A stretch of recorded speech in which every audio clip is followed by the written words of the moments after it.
ұлтымыздың қайсар рухын иемденген қара қыз, махамбеттің қарындасы, дарындысы дара қыз.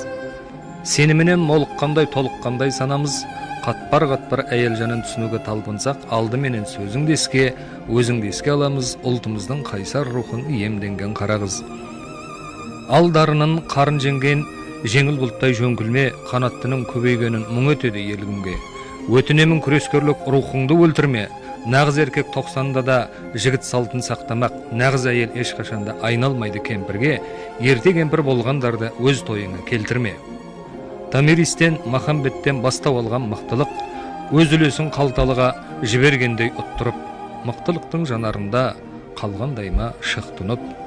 Сен гүлдей бір айналайын өз ортаңда тік тұрып, бәрін сатып жіберетін сайқал саясатта да сатылмауға тиісті рух болатынын ұқтырып.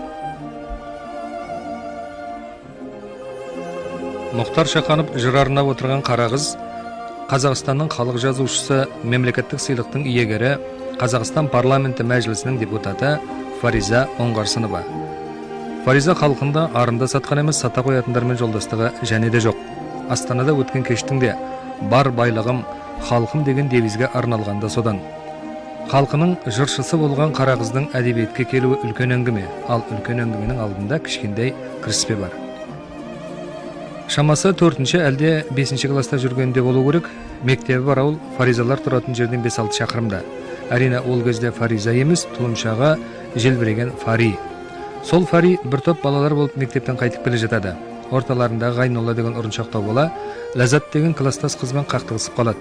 Ләззат оны итеріп жібергенде ұшып қонған Ғайнолла тыраң етіп құлап түседі. Соны көрген Фари: Ғайнолланы қара, қиқаңдаған бала. Ләззатты қолмен ұрып қалды жаңа. Жылтың-жылтың көзі, бұлдыр-бұлдыр сөзі, ұрынам деп қыздан таяқ жеді өзі. Болашақ ақынның алғашқы аяқ тастасы осы. Ақынның айналаға сыннан қарайтын мінезі бірден дүрете түсті. Нысанасын дәл көздейді. Басқа балалар байқамас сурет жылтың-жылтың көзі Ғайнолланың ұрыншақтығын айғақтайды. Егер бар болса, Атыраудың әлде Маңғыстаудың бір пұшпағында жүрсе, сол Ғайнолла Фаризаның ақындық талант ашылуына себеп болдым деп мақтана алар еді. Фариза жалпы өз ортасынан суырылып шықса да ортасын ұмытпайды. Алдыңғы толқын ағалары мен апаларына ризашылығын жасырған емес. 60-шы жылдары әдебиетке келген толқын 70-ші жылдары қазақ әдебиетінің көкжиегін кеңітті, ал 80-ші жылдары Қазақстанның жыр көгінде еркін самғады. Қазақстан, сен мен үшін жыр өмір, жарық ғалам, толастамай көгінде халықтар ән. Қазақстан, мекені қайсарлардың, Қазақстан, алатау алып далам.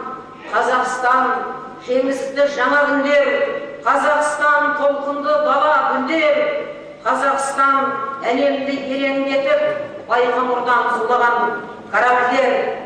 Қазақстан, көз ілмеген ел үшін толқып жаны, асқа бойлы адамдар, зор тұлғалы.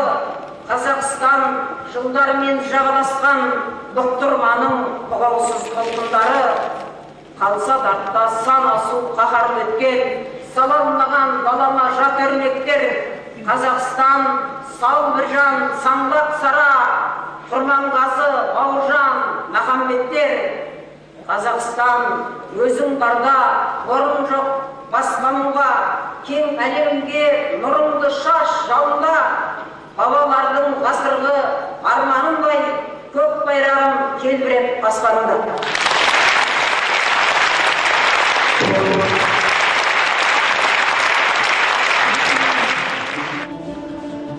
Бұл тағдырға өкпелемес, заманға зар айтпас армансыз толқын еркін буын еді. Қалаған білімдерін алды, ұнатқан тақырыптарына тереңдеді. Алдарында осы толқынды еркелетіп және мәпелеп ағалары жүрді.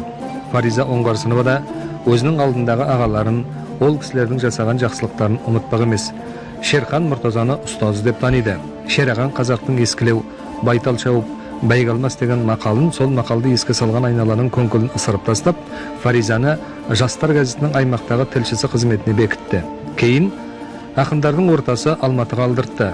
Батыл жырлары бөгеусіз жарық көруіне жол ашық, бірден қол қойып отырды.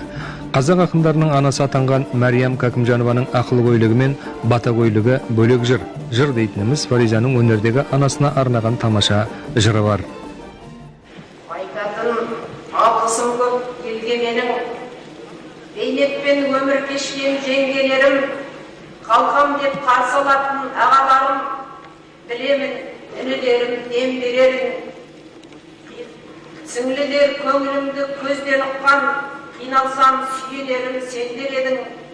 Осындай елім бар деп, жерім бар деп, айдынның толқынында тербелемін. Өстім де тұлпар мінген асқақ елде, ұмтылдым жастайымнан жақсы өнерге. Өлеңмен шындықты айттым, адал жүрдім, байы жоқ жиып терген басқа менде. Туған ел, сенсің менің алтын кемем, басымды жеткізетін аспан өрге. Онысыз түкке тұрмай даңқым демім, барым да, байлығым да халқым менің. Фариза 70-ші жылдары жастық жыршысы атанды. Жастықтың өр мінезі мен албырт арманы Оңғарсынованың жырларында жалын атты. 20-ші ғасырдың 70-ші жылдары Маңғыстаудың бұйығы даласына зор тірлік келді. Бейнеуден, өзеннен, одан Қаламқас пен Қаражанбастан мұнай фонтандары атқылады. Сол ортадағы өзгерістер ақынның қырағы көзі мен сезімтал қаламынан қағыс қалмады. Кезім менің жүретін жырақ ташып, қызыл гүлін барады қырап қашып, 20-шы ғасыр жүр Маңғыстауда мұнаралар басына шырақ тасып. Деп жазды ақын сол тұста. Бұл Маңғыстаудың да, жастықтың да, мұнайға негізделген жаңа уақыттың да гимніне айналды. Ақындар әрқилы. Ал солардың ішінде Фариза Оңғарсынованың әлемі өзгеше, ерекше бір өрісті, өлкелі, айбынды, ажарлы әлем деп білем. Оның өлеңдері күрескерлік өлеңдер. Нағыз кәдімгі аттың үстіндегі тұлпардың тұяғы, қалғандардың қаңғыры, семселердің жарқылы шығып жататын өлеңдер.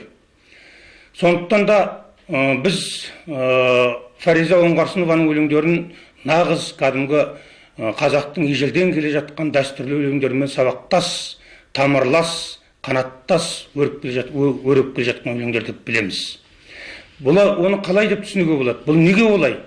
Бұның ең басты себебі Фариза қалғып жүргенді оятуға, селқозды, бойкөздікті, салғырттықты, немқұрайлықты бір жұлқып қайтадан шамдандырып, шымырландырып, суғарып, шыңдап, оның жігерін оятып, намысын қоздырып, ел үшін, жер үшін сүйіспеншілігін ояту үшін жұмыс істейтін ақын. Әрине, ақын болу сол кезеңдегі барлық жараның аузында жүру. Сол кезеңнің дертіне ем іздеу, әстеде оңай емес. Көптің сөзін айтатын адам әмәнді атқамінерлер атаулыға жақпаған, алайда атқамінер атаулы қорықса да, ақынын сыйлап жатқан қоғамнан бірдеңе күтуге болады.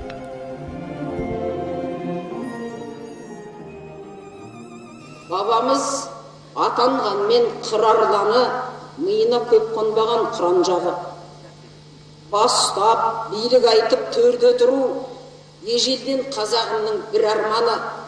Тоя жеп жал жаясын соғымының, ауылын сұлу қыздың торы бұрын, құс салған ел ұрпағым, содан әлі саясат айла жайлы жоқ ұғымым. Билікке бедел салмас құлықты адам, өзімде биліктіден суып барам. Қашанда елді ойлаған естілерді әкімдер маңайына жұтпаған. Шындықты турайтқанның жолы жылым, сарайлар естуге жоқ оның үнін. Әкімнің кім екенін халық білер сиқынан жанындағы тобырының. Жылқысаз бүгін жұрттың жоқ соғымы, дәмесі билік байдың көк қорығы. Әкімдер қауіпті емес, қауіптісі жағымпаз жанындағы көп тобыры. Еркін ортада өскен ақын өзін ешқашан кішірейтпеді, қайта қайрай берді. Орта дейміз, ақын ортасы кімдер еді? Сырластарын саусақпен санауға болады. Шәмшия Беркінбаева, Ғайникен Бибатырова, Мағира Қожахметова. Алға талап қойғыш, керек кезінде ер адамнан аса қайрат көрсете білетін замандастарының әрқайсысы бүгін көпке таныс. Олар Фаризаны қайрай білді. Ал Фариза болса, қиып түсер наркескен қалыпынан танбақ емес. Мен Фариза менен бір кезеңде өмір сүріп жатқаныма, осы замандас болғаныма өзімді бақытты адамын деп санаймын. Себебі өмір деген үлкен жол ғой, үлкен өзен, талай адамдар кездеседі, үлкені де кішісі де, таланты да, қазақтың киелі азаматтарымен де кездесіп жатам. Соның ішінде Фаризаштың орны бөлек. Себебі ол қазақ поэзиясының маңдайлы қыздарының біреуі, жұлдызы, дара қыз, дана қыз, дара тұлға деп санаймын. Себебі ол тек қана өзінің жеке басының, не болмаса жанұясының ғана жағдайын ойламай, қазақ халқы үшін, қазақ жері үшін жүрегі лүпілдеп, қазағым, халқым менің деп өмірі сүріп жатқан ақын. Бұлай бір қарағанда Фаризаштың кейбіреулер түрі суық екен, апа, қатал. Сіз қалай оны менен қатырлас жүресіз деп маған сұрақ береді. Оның жүрегі нәзік, өте сезімтал адам. Мына жетім жесірге көмек бергісі келіп, жоққа бар жасағысы келіп, елдің келешегін ойлап, ылғи мұңлы, зарлы өлеңдер шығарады. Онда сол зарлайын деп айтпайды оны, елге жеткізейін деп, елге қалай етсем көмегімді көрсетем деп. Фариза қазақ поэзиясына үлкен жаңалықтармен келді. Бұғауды бұзып шыққан жырлар еді. Кеңес заманында өзге түгіл өлең қатаң өлшемдерге түсті. Өлеңнің әр шумағында 4 жол болуын, әр жол не 7-8 немесе 11 буынды болуын қадағалайтын сыншыларда шыққан. Мектеп оқушыларына біркелкі форма кигізген сүреңсіздік сияқты ақындардың өлеңдері де бір өлшеммен жазылуын қисындырмақ болған сол заманда Фариза өлеңдері өлшемге сыймады. Құйылысы құрыш жырлардың талайдың таңдайын жібіткені, санасына сәуле түсіріп жан сарайына самал соқтырғаны даусыз. Арнасынан асып тұрған ақындығы, ортасынан озып тұрған ойы мойындатпасқа қоймады. Ал ізгі ниеттілер мен соны соқпақтағылар қуана қол соқты. Әдеби қызметтерде жүрген жылдарында Фаризаның бір конверт өлеңдері қолына тигенде сол тұста өзі ақындығымен танылып, прозаға енді ат басын бұра бастаған Әбіш Кекілбаев қатты қуанды. Тұлпардың тегін тұлпар таниды деген осы. Ашып қарасам өлеңдер екен. Ол өлеңдердің авторының кім екендігі жазылмаған екен. Ақтановтың менен сұрағаны осы өлеңдер жөніндегі менің пікірімді білу, және осылардың қайсысын жариялаған дұрыс, қайсысы әзір жарық көруге әлі шикілігі бар, сол жөнінде менің пікірімді білгісі келген екен. Мен бұл өте көп өлеңдер екен, сол бір 60-70 өлең болу керек, бір кітап болатындай өлеңдер. Мен жаңағыдай сұптау мақсатымен оқып бастапқы кезде сол мынауын берген дұрыс, мынауын әзір кідірте тұрған дұрыс деп бөлшектеп оқып отырдым. Бірақ оқи келе өзімнің әлгі сұрыптаушылық қызметім бар екенін ұмытып кетіп, сол бір тұтас поэтикалық әлемнің ортасына кіргендей болып оқыдым.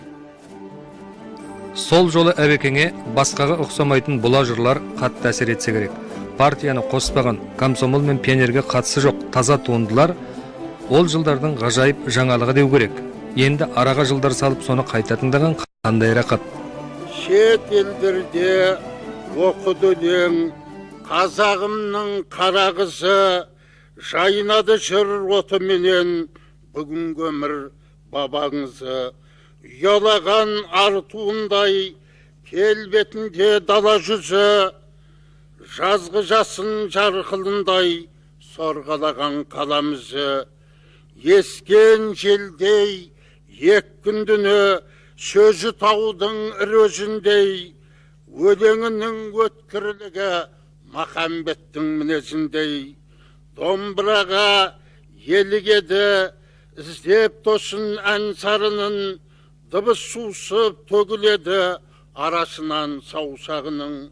Фариза деп аталады арқалықтың бір бұлағы, соған бастап апарады гүл сыбыры бұлбұл әні. Көрінеді от сезімінен Атыраудың өр теңізі, тұр ерекше өзінімен өлеңнің бір ерке қызы. Жағымпаздық жайында жаңа қызы. Ондай дарым болмаса, қаран күнім, намысқорлық, туралық, адалдық пен ақымақ болып көрінер адам күнім. Биліктінің алдында жалпан қағып, емеурінің ернінен қалтан қарып, ертеңдей тіл қатпай құрақ ұшып, аузын ашса, қалардай қалқандалып. Мықтысының алдында бір-ақ үшін, ал басқаға жатпайды құлақ түсіп. Күні түспес жандармен қол алысса, тұғырынан кетердей жырақ ұшып. Біреулерге жорғалап алабырдай, біреулерді жерлейді ғана тұрмай. Жыл орнына жабысып ап жалғыз өзі, бұл өмірде мәңгілік қалатындай. Ерлер деген осы ма, жігіт деген, мәрттік іздеп мен бекер үміткерем. Жалтақтамай таратар жақсылығын, азайдау деп жігіттер күдіктенем. Өлшемдердің өзгешелігі бір басқа, ондағы ерен мінезді айтсаңшы. Махамбет тіріліп келгендей мәз-майрам болдық. Мәрттікті нәмәрттік басып, азаматтар көне жоталардай аласарып, ескі таулардың жартасындай мүжіліп бара жатқан түседі. Қазақтың мықтылары сан мәрте көзден тізіліп, ит шеккенге айдалған соң мүжілмей қайтсын. Міне, түскен еңсені биіктету мен жығылған туды көтерудің ұлт үшін абыройлы, жеке адам үшін тым қатерлі тірлігіне Фариза барды. Әдебиетке талантты адамдар әртүрлі келеді. Біреу осылай арсы-құрсы келеді, аяғына дейін арсы-құрсы шауып өту, жүлденің алдын бермей өту мүмкін емес. Қарқыны біткен күні старттан кетеді. Екінші бір адамдар әдебиетке баппен, байыппен келеді, біртіндеп өседі. Олар жаңағы альпинистер сияқты сол қиын тауды қинала жүріп, бағындырып, бәрібір сол шыңның басына шықпай қоймайды. Құдайға шүкір, Фаризаға осы мінездің екеуі де тән болды. Осы алдында келген үлкен қарқын жоғалтпады. Ол қарқынды жоғалтпау үшін ол жақсы ізденді. Біріншіден ол жаңағы айтқан ресмилік сыбаға дейтінен атымен бас тартты. Екіншіден поэзияда жыныс болады деген ұғымға келіспеді. Поэзия, әдебиет бір жынысты құбылыс. Оның ер азамат ақынға да, қыз ақынға да қоятын талабы бірдей. Сондықтан біз қыздардың ең мықты ақыны Фариза Оңғарсынова дегенге мен өз басым келіспеймін. Фариза Оңғарсынова осы 20 ғасырдағы қазақ поэзиясының маңдайға қоятын ең ұлы тұлғасының бірі деп есептеймін. Өнердегі ерлік бағаланбай қалмады, тіпті сол заманда зор бағасын алды. Ол үкімет наградасы немесе биік лауазым емес. Ағиық ақын Мұқағали Мақатаевтың Фариза атты өлеңі кейінгі ұрпақ сан мәрте әнге салған, сан сауық кештерінде түрегеп тұрып оқитын бойтұмар бұл.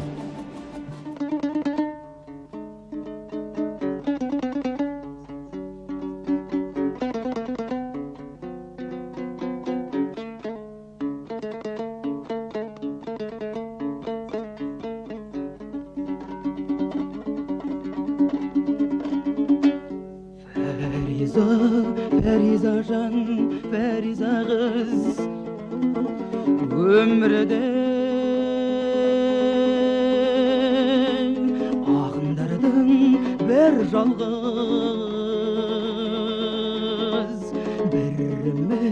Бірімізден арылармыз.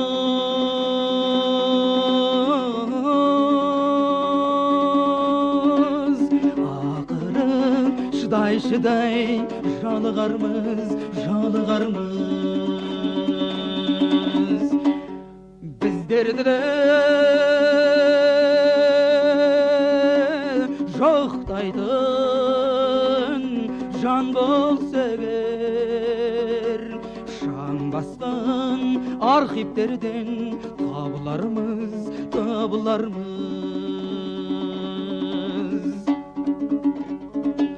Сен мені білесің бе,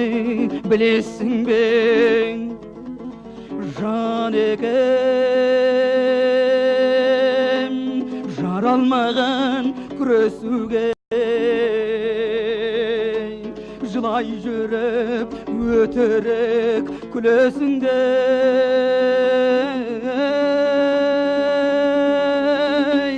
жүресіңде қоясың, жүресіңде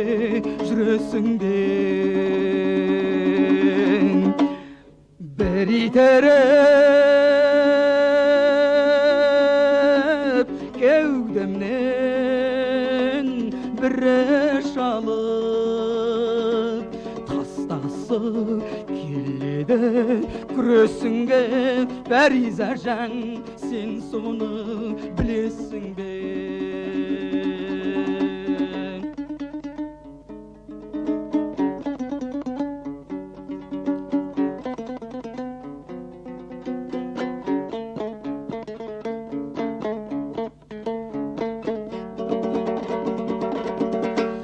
Момын едім, жақсы едім, ұяң едім, аттап өттім олардың қиябелін.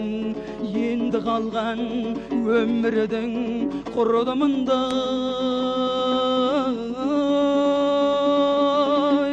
құрашуды келеді-ау, жия бергім. Маңдайымнан сипаған бір жан болса, енді қалған өмірімді қияр едім.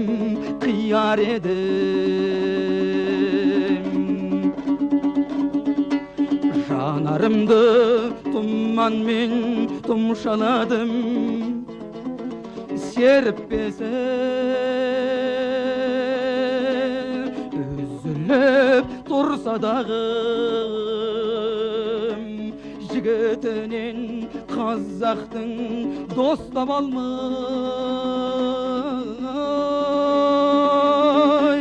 қызда болсаң мен саған мұң шағамын.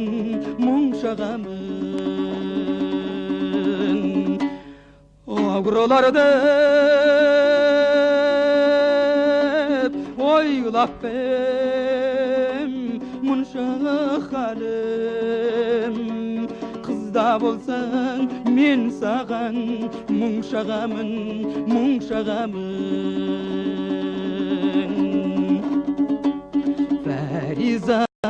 Фәриза жан, Фәриза қыз,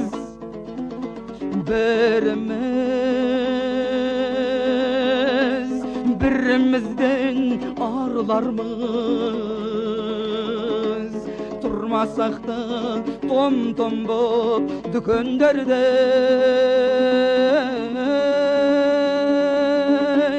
шаң басқан архивтерден табылармыз.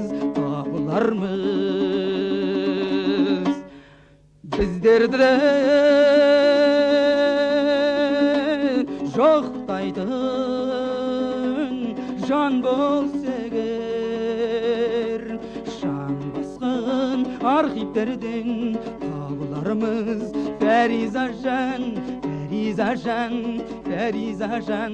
Фәриза қыз.